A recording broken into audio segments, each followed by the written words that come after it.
Olá pessoal, meu nome é Doutora Yara, eu sou gastropediatra e hoje eu vou falar sobre aqueles bebês que estão ali nos primeiros dias, meses de vida, né? Que se espremem muito, né? E aí deixam as mães e quem tá perto desesperado. Eu não aguento! Porque dá uma angústia nos pais de ver a criança sofrendo, chorando, né? Se espremendo ali para fazer cocô. E aí a gente fica pensando, o que será que está acontecendo? Será que isso é normal? Ou será que isso é doença? Será que eu tenho que fazer alguma coisa? O que eu preciso para ajudar o meu bebê? Bom, então eu te convido a assistir esse vídeo hoje para você entender exatamente o que acontece com o seu filho, certo? Solta a vinheta.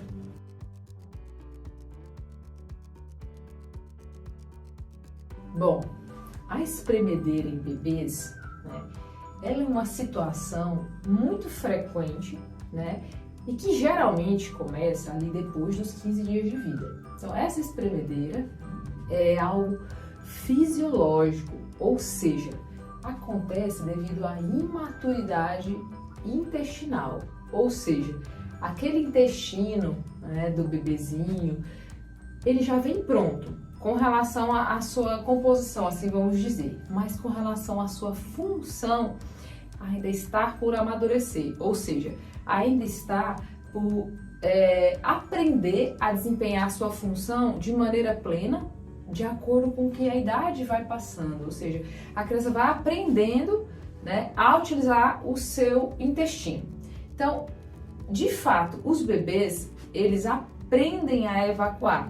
Então, parece assim que é algo tão, né, primário, como que o bebê, teoricamente, era para vir sabendo fazer isso. Só que, com o amadurecimento, né, do intestino, essa questão da espremedeira tende a melhorar. Então, em linhas gerais, para a gente entender, o que acontece com o bebê? Quando a gente é adulto, né, e já consegue ir ao banheiro sozinho, a gente tem plena consciência do que está sendo feito. Então, a gente vai no banheiro, bota força na barriga, relaxa o ânus e as fezes saem. O bebê, ele não tem essa capacidade, né? Então, essa capacidade de fazer isso de forma sincrônica, ou seja, a gente contrair o abdômen e relaxar o ânus, ainda não está muito bem feita. Às vezes o bebê contrai a barriga, o ânus está fechado. Então, ele não consegue coordenar isso de uma maneira muito efetiva. Alguns bebês têm isso mais do que outros. O fato é que quando o bebê aprende, né, a fazer isso, é o período mais ou menos ali próximo dos 3, 4 meses. Alguns bebês se arrastam um pouco mais com relação a isso. Então a espremedeira nada mais é do que essa imaturidade intestinal. E aí o nome técnico para isso se chama disquesia do lactente, que a gente chama de um distúrbio funcional, ou seja, é um distúrbio, uma alteração do bebê que está relacionada ao funcionamento intestinal. E que nessa situação a gente não usa remédio, certo? Existem situações, né, dentro da avaliação desses bebês que podem parecer muito com disquesia.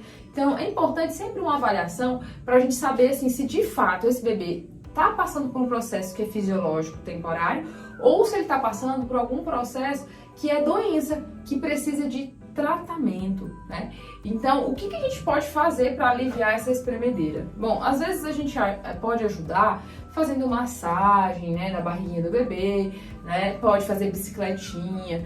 Então, tudo isso pode ajudar ali aquele bebê a conseguir, né, evacuar. O que a gente não pode fazer é tentar atalhar o caminho. O que seria tentar atalhar? É fazer estímulo na região do ânus, né? Usar supositório, por exemplo, para que a criança evacue.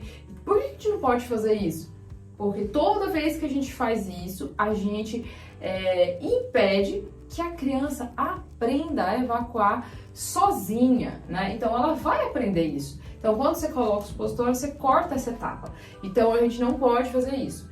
E importante de falar isso também é que algumas situações, alguns bebês podem ter doenças relacionadas a esse processo aí de evacuar.